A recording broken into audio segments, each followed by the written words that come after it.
দর্শক দেখতে পাচ্ছেন চট্টগ্রামে গতকাল ইসকন সন্ত্রাসীদের হাতে নিহত অ্যাডভোকেট সাইফুল ইসলাম আলিফের জানাজায় লক্ষ লক্ষ লোকের সমাগম হয়েছে এবং চট্টগ্রামের বিভিন্ন জেলা বিভিন্ন প্রান্তর থেকে বহু সংখ্যক মানুষ একের পর এক এসে হাজির হচ্ছেন এই জানাজায় অংশ নেওয়ার জন্য।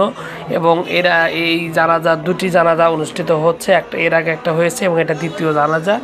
এবং এখানে কিন্তু লোক কোনো অবস্থাতেই ধরছে না, এত বিশাল একটা মাঠ।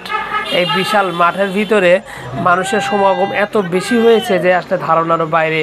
এবং শুধু তাই নয়, এখানে আসা যে মুসল্লি রয়েছেন তাদের দাবি এইভাবে নৃশংসভাবে একটা কোর্টের আইনজীবী, সরকারি আইনজীবী সেখানে সরাসরি একটা কোর্টের সামনে, মহানগর কোর্টের সামনে ইসকনের এই ভয়ঙ্কর সন্ত্রাসীরা যেভাবে কুপিয়ে সাইফুল ইসলাম আলিফকে হত্যা করেছে।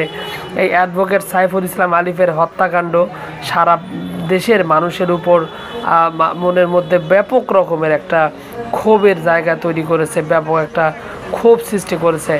গতকাল তারা ভয়াবহ রকমের একটা হত্যাকাণ্ড চালায় এবং গতকালকে যখন ইসকন নেতা চিন্ময় কৃষ্ণের জামিন নামঞ্জুর করে জেল হাজতে পাঠানো হয়, তো তখনই মূলত তারা উগ্র হয়ে ওঠে এবং সেখানে তারা ভয়াবহ ধ্বংসযজ্ঞ চালায়।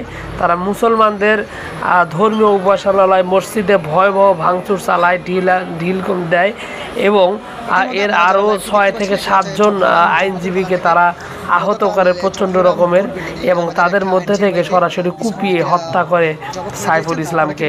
এখানে অত্যন্ত ভয়ঙ্কর ব্যাপার হলো যে তাদের এই সারা দেশব্যাপী তাদের এই সন্ত্রাসী অপপ্রচার চলছিল মূলত 5 তারিখের শেখ হাসিনা সরকার পালানোর পর থেকে ভারতীয়রা।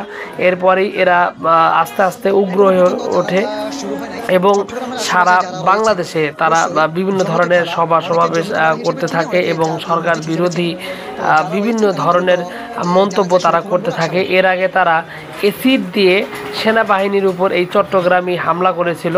তারা এতটাই ভয়াবহ নারকীয় সন্ত্রাসী যারা এসিড দিয়ে হামলা করে বাংলাদেশ সেনাবাহিনী, যারা বাংলাদেশের সংবিধান মোতাবেক বাংলাদেশের সার্বভৌমত্ব রক্ষায় যেখানে সব সময় নিয়োজিত, সেই সেনাবাহিনীকে এইভাবে এসিড দিয়ে হামলা করার মতো নজিরবিহীন ঘটনা এর আগে তারা ঘটিয়েছিল। এবং তারই পরবর্তীতে এই চিন্ময় কৃষ্ণকে আদালতে তোলার পর এক ভয়ঙ্কর রকমের তারা ধ্বংসযজ্ঞ চালিয়ে মানুষকে হত্যা করা শুরু করে এবং এখানে ব্যাপক পরিমাণ মানুষের উপর তারা হামলা চালায়, গাড়ি ভাঙচুর করে এবং বিভিন্ন প্রতিষ্ঠানের উপর তারা হামলা চালিয়ে ধ্বংসযজ্ঞ চালায়। অত্যন্ত ভয়ঙ্কর ভীতিকর একটা পরিস্থিতি তারা তৈরি করেছিল এবং এখন পর্যন্ত আসলে সারা দেশে তাদের প্রতি ব্যাপক রকমের ক্ষোভ রয়েছে।